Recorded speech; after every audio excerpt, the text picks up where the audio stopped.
Hi, it's Miley and I'm舞莉です. So in today's video, I'm gonna answer a lot of these questions I get every day about college life in Japan. So hopefully I could help you guys out. Like, I know you guys are deciding whether to go to a Japanese university or not right now. And I think by answering some of these questions, it could help you like figure out whether you like Japanese university or not. And yeah, so I hope you enjoy the video. Let's get started. I always get asked whether the schools here like they teach in Japanese or if it's in English. So there are a few programs in Japan. The ones in Waseda are all English, but you have the choice to take classes in Japanese. So if you are fluent in Japanese, you have the option to take Japanese courses, which is really nice because these classes are like one of the top level Japanese like private university classes. And I think in KO too you have the option to take all your classes in English, and also I think in Sophia and Todai, which is one of the big schools. I'm not really sure about the other schools, but I know for sure that the universities I just mentioned have a program where you only need English, and it's not like an exchange program, like you could stay there for 4 years. So what did I have to do to like get into Waseda? So I originally applied to I think SILS, PSC or EDESA, and ASC, which is Advanced Science and Engineering, and I got into all three of them. And for the engineering, I had to use a lot of subject tests. So I took the Chem, Bio, and Math 2 subject tests for SAT. And a lot of kids also use IB. And I also took a lot of AP classes in high school, so I used my scores from that. I also took the normal SAT and ACT and TOEFL. So I didn't know that I needed TOEFL even though my first language is English. Just because my nationality is Japan, I had to get my TOEFL. And so I decided to take it like the day before the deadline, so that was like really scary, but I got a good score. And so I submitted my SATs, TOEFL, subject tests, and AP exams. And I also need to submit my GPA and also like a letter of recommendation, and what else? Oh yeah, and there was like a bunch of essays I had to write. There was an interview for ASC, but not for PSC and SILS, so I just got into those two, but I didn't get straight into ASE, so I had to take an interview. And what I thought about the interview was that it was super rough. They were really rude, but I think it's supposed to be that way, and like you have to make sure you can reply to all these like rude comments as well. Like one of the questions I got was like, oh, you only did sports in high school, like there's no way you're smart. And I was like, no, like I also did these club activities, but I was like great, like my grades were like more than average, whatever. So I had to like make my points clear so they understand why I should be accepted. And I think the difference between the people that don't get in and get in are like, even if you're saying nonsense, you should say something rather than being like, So yeah, because that's what I've learned. Like, they're not the best English speakers, so if you like talk really fast, they might not get what you said, but the fact that you have something to say is very important, and it like shows them that like, you know, you're ready to like fight. Not fight, but you know. So that's what I had to use for applying to schools in Japan. Well, I only applied to Waseda, but I'm pretty sure it's very similar to all the other schools. I think for PSC, and SILS, they look at other activities you've done, but not really for engineering. I know for a fact that they didn't really like the fact that I did varsity sports and stuff. So I recommend you writing more about not that stuff and like more about actual like learning you did. So I wrote about this experiment I did in high school about growing bacteria that eats plastic, because I love biodegradation and all that stuff. So I wrote about that for my essay, and that got me into a lot of schools in the US and here too. So I recommend you talking about, you know, the subject that you really want to pursue. But I don't really know how the entrance stuff is right now, but back when I applied, that really helped me. And like the fact that I had something I could talk about in my interview and stuff was really good, and I had a solid knowledge because I worked on it for like a year in high school. So yeah. And another question was like, how are like the professors English? So it really depends on the class. Like the professors are super smart, and like, you know, they're like at the next level. I don't really know what they're talking about most of the times, but some of them are not like I don't know, they don't speak English that well. So my first year I struggled a lot in ASC because there weren't many like English speaking professors. So even if when I choose classes, like there was a bunch of Japanese professors or like European professors, and they have like a really thick accent. So I had a really hard time, and I was like crying every day because I don't understand what they're saying. But you get used to it. Like after like a semester there, I was like, okay, I get it now. Like I know what they're saying. But it is very tough for me because I went to like a US, like a Americanized school, or I don't know how you say it, but like a school that has like a bunch of teachers that are like either from Canada or the US. So like they don't have thick accents or anything. So it was quite the challenge for me to like get used to that environment. But if you go up to them after class and like ask them like, so what was this about? Sorry, like I can't really understand. They'll like go through it with you like slowly, and they're really nice about it. But then in PSC and SILS, I think you find a lot more these professors that are fluent in English. But I guess just because it's engineering and like it's a little bit smaller compared to like PSC and SILS, so they don't have the whole faculty that speak English and stuff. But there's a English person, like a guy that teaches you English in a way, like I don't know how you call it, but anyways, he speaks English really well. Like I mean, he's from the US. I think he went to like some school in California or something. But if you go up to him and ask him about stuff, he'll like answer. So there's definitely like few teachers that speak English well, and like you can go up to them and like actually ask them.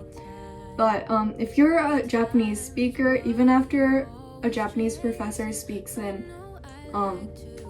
English like the whole class, and like you have no idea what he said, you can go up to them and ask them in Japanese, and they'll like tell you what they taught in Japanese. But I'd say there's so many people that don't understand Japanese, but they still do well because you get used to what they're saying. Like, you know, you also have to adapt when you're out there, when you're as a adult or whatever.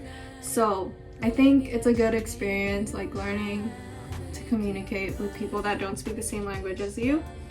And yeah, so I struggled a lot, and like I guess that was one of the reasons that got me like wanting to change majors, just because like I couldn't study because of that barrier, and I wasn't really willing to like, you know, make an effort on that part, and so I kind of like chickened out on it. But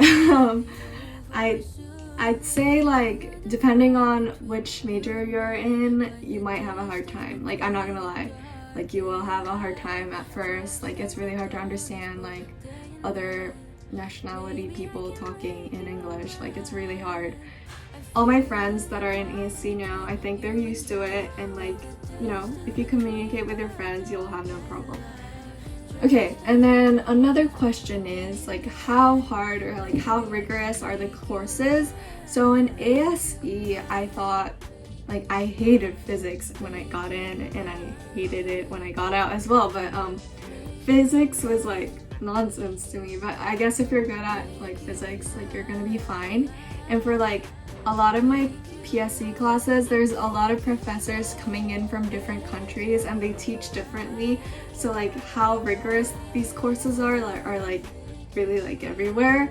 So like some classes, they're all so easy, and like you can find all your answers on a textbook. Like it's so easy. But then there's other professors where like you're asking your friends from Harvard and they don't even know the answers. So that's kind of like how it is. Like it depends on the professors really. Like my first 2 years, it was kind of like, okay, there's some repeat of like AP econ, like macro, micro, whatever, and like math was really easy for me just because I did like the subject. And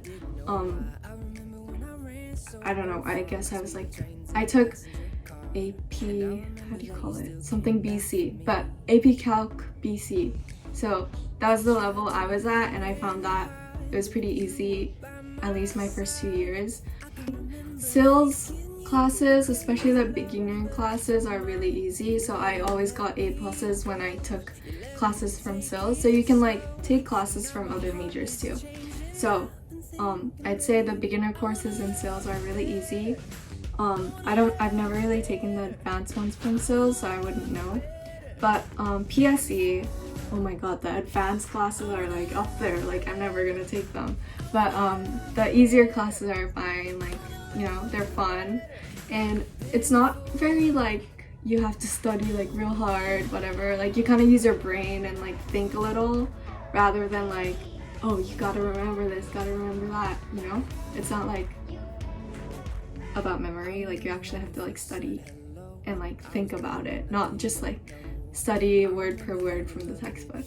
But yeah, so I enjoy those classes much more. And ASE, labs are really fun because you get to be with your friends and you get to know people in your grade.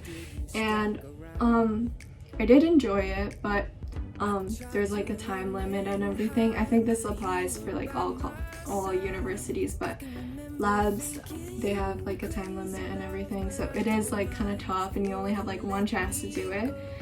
Yeah, it really depends on the professors, but if you want to challenge yourself, you can go out there and like find courses that are challenging. But if you don't want to, you can definitely find like a good level that's good for you. Like, you know, you don't really want to try that hard in college, like you just want to like graduate, like you can still find those kind of courses too. I find nice about Tokyo and like living in Japan, like why would I choose a Japanese university over US?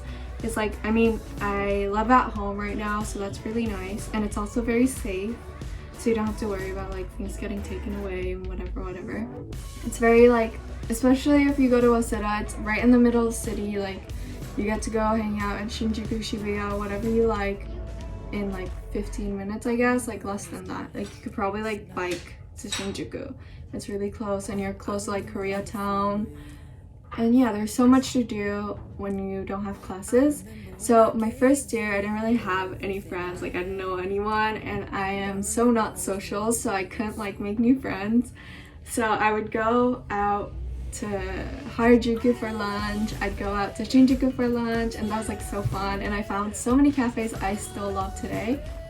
So even if you're not social like me, you can enjoy yourself when you're in the city. And you have so many internship opportunities here, and you can do baito, which is like part-time job. So yeah, I do really enjoy like schools in Japan. I'd say like the only thing I don't really like is actually like how I can't really communicate well with the professors. Like, I mean, it depends really on the person, but I do find it really difficult understanding accents. Like, I've never had to like deal with that ever in my life, and this is my first time. And so I still struggle today, so that's one thing I don't enjoy. Another thing is, I feel like I'm kind of the minority, but there's a lot of like full Korean, full Chinese, full Japanese kids, and like I don't really like belong anywhere sometimes, so I kind of end up hanging out with the international kids. Like, I don't mind that, but it is the same environment I was in high school, and I mean, I don't not like it, but it's not like I get to find new people, which is kind of sad. But I mean, if you go out of your way and like talk to people, it's fine, but I guess it's very grouped, like there's groups, because it's not that big, like the international program.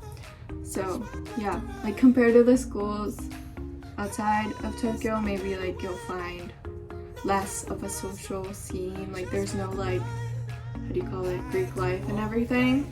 But I mean, even if you go to like the US, I think a lot of international kids like come together anyway, so I think it's a similar scene. But yeah, so that's kind of what you should expect from a Japanese university, I guess. So I know you guys are trying to decide where to go for college right now, and or I don't know, some of you might have already decided and you're at your school wherever and you're like, oh my god, that's what it's like in Japan. So yeah, I hope you learned something, and I hope this helps on like deciding where you want to go for college. So yeah, good luck. I'm pretty sure wherever you decide to go, you won't be disappointed. You'll find something that you like. Like I've definitely found some things I really like about Waseda, and I guess like the first year was really rough for me, and I feel like a lot of people could relate to that. But I know for sure that you'll find the right people and you'll like it by the time you graduate. So yeah. I hope you enjoyed this video. I'm gonna try to write some Japanese how do you call it? Japanese translations. I kind of suck at Japanese, so it might not make sense. But I hope you enjoyed. Thank you for watching my video. Bye!